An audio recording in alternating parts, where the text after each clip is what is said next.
بسم اللہ الرحمن الرحیم۔ السلام علیکم۔ زندگی میں صبر، شکر اور محبت تینوں کا بڑا درجہ ہے۔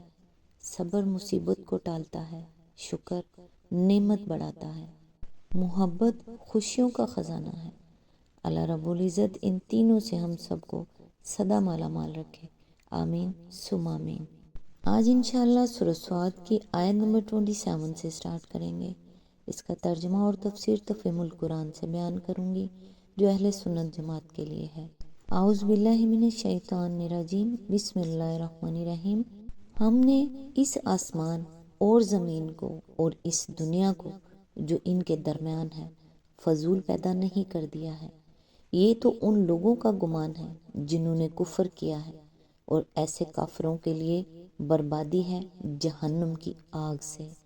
اس کی تفسیر ہے یعنی محض کھیل کے طور پر پیدا نہیں کر دیا کہ اس میں کوئی حکمت نہ ہو، کوئی غرض اور کوئی مقصد نہ ہو، کوئی عدل اور انصاف نہ ہو، اور کسی اچھے یا برے فعل کا کوئی نتیجہ برآمد نہ ہو۔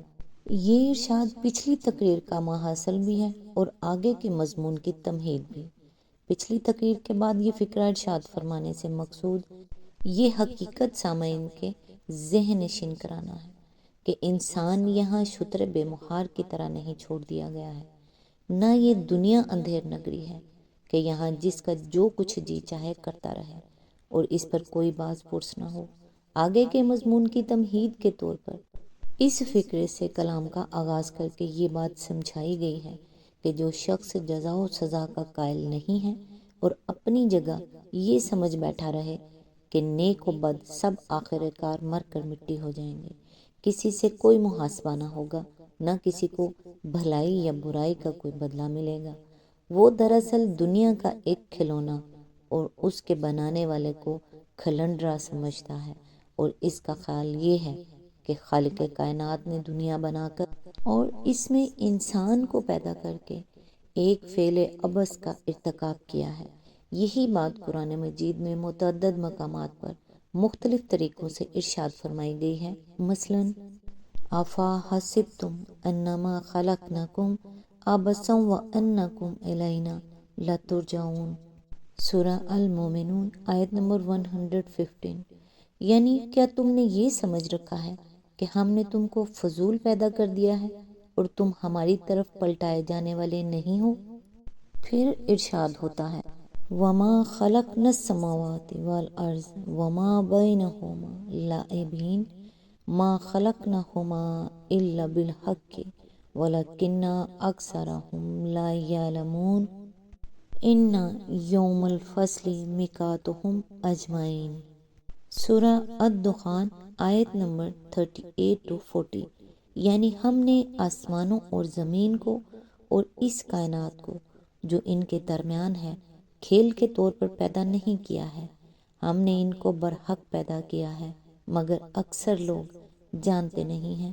در حقیقت فیصلے کا دن ان سب کے لیے حاضری کا وقت مقرر ہے۔ آیت نمبر 28۔ کیا ہم ان لوگوں کو جو ایمان لاتے اور نیک عمل کرتے ہیں اور ان کو جو زمین میں فساد کرنے والے ہیں یکساں کر دیں؟ کیا متقیوں کو ہم فاجروں جیسا کر دیں؟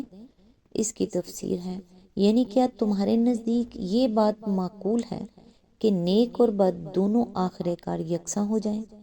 کیا یہ تصور تمہارے لیے اطمینان بخش ہے کہ کسی نیک انسان کو اس کی نیکی کا کوئی صلہ اور کسی بد آدمی کو اس کی بدی کا کوئی بدلہ نہ ملے؟ ظاہر بات ہے کہ اگر آخرت نہ ہو اور اللہ تعالیٰ کی طرف سے کوئی محاسبہ نہ ہو اور انسانی افعال کی کوئی جزا و سزا نہ ہو تو اس سے اللہ کی حکمت اور اس کے عدل دونوں کی نفی ہو جاتی ہے، اور کائنات کا پورا نظام ایک اندھا نظام بن کر رہ جاتا ہے۔ اس مفروضے پر تو دنیا میں بھلائی کے لیے کوئی محرک اور برائی سے روکنے کے لیے کوئی مانع سرے سے باقی ہی نہیں رہ جاتا ہے۔ خدا کی خدائی اگر معاذ اللہ ایسی ہی اندھیر نگری ہو تو پھر وہ شخص بے وقوف ہے جو اس زمین پر تکلیفیں اٹھا کر خود صالح زندگی بسر کرتا ہے اور خلق خدا کی اصلاح کے لیے کام کرتا ہے، اور وہ شخص عقل مند ہے جو سازگار مواقع پا کر ہر طرح کی زیادتیوں سے فائدے سمیٹے اور ہر قوم کے فسق و فجور سے لطف اندوز ہوتا ہے۔ آیت نمبر 29، یہ ایک بڑی برکت والی کتاب ہے جو اے محمد ہم نے تمہاری طرف نازل کی ہے تاکہ یہ لوگ اس کی آیات پر غور کریں اور عقل و فکر رکھنے والے اس سے سبق لیں۔ اس کی تفسیر ہے، برکت کے لغوی معنی ہیں افزائش خیر و سعادت۔ قرآن مجید کو برکت والی کتاب کہنے کے معنی یہ ہیں کہ یہ انسان کے لیے نہایت مفید کتاب ہے، اس کی زندگی کو درست کرنے کے لیے بہترین ہدایت دیتی ہے، اس کی پیروی میں آدمی کا نفع ہی نفع ہے، نقصان کا کوئی خطرہ نہیں ہے۔ آیت نمبر 30، اور داؤد کو ہم نے سلیمان جیسا بیٹا عطا کیا، بہترین بندہ، کثرت سے اپنے رب کی طرف رجوع کرنے والا۔ اس کی تفسیر ہے، حضرت سلیمان کا ذکر اس سے پہلے حسب ذیل مقامات پر گزر چکا ہے۔ تفہیم القرآن جلد 1 صفحہ نمبر 97، جلد 2 صفحہ نمبر 597 اور 598، جلد 3 صفحہ نمبر 173 to 178، 560 to 582، سورہ سبا آیت نمبر 12 to 14۔ آیت نمبر 31، قابل ذکر ہے وہ موقع جب شام کے وقت اس کے سامنے خوب سیدھے ہوئے تیز رو گھوڑے پیش کیے گئے۔ اس کی تفسیر ہے، اصل الفاظ ہیں الصافنات الجیاد، اس سے مراد ایسے گھوڑے ہیں جو کھڑے ہوں تو نہایت سکون کے ساتھ کھڑے رہیں، کوئی اچھل کود نہ کریں، اور جب دوڑیں تو نہایت تیز دوڑیں۔ آیت نمبر 32، تو اس نے کہا میں نے اس مال کی محبت اپنے رب کی یاد کی وجہ سے اختیار کی ہے، یہاں تک کہ جب وہ گھوڑے نگاہ سے اوجھل ہو گئے۔ اس کی تفسیر ہے، اصل میں لفظ خیر استعمال ہوا ہے جو عربی زبان میں مال کثیر کے لیے بھی استعمال ہوتا ہے اور گھوڑوں کے لیے بھی مجازن استعمال کیا جاتا ہے۔ حضرت سلیمان علیہ السلام نے ان گھوڑوں کو چونکہ راہ خدا میں جہاد کے لیے رکھا تھا، اس لیے انہوں نے خیر کے لفظ سے ان کو تعبیر فرمایا۔ آج تک کے لیے بس اتنا ہی، نیکسٹ انشاءاللہ آیت نمبر 33 سے سٹارٹ کریں گے۔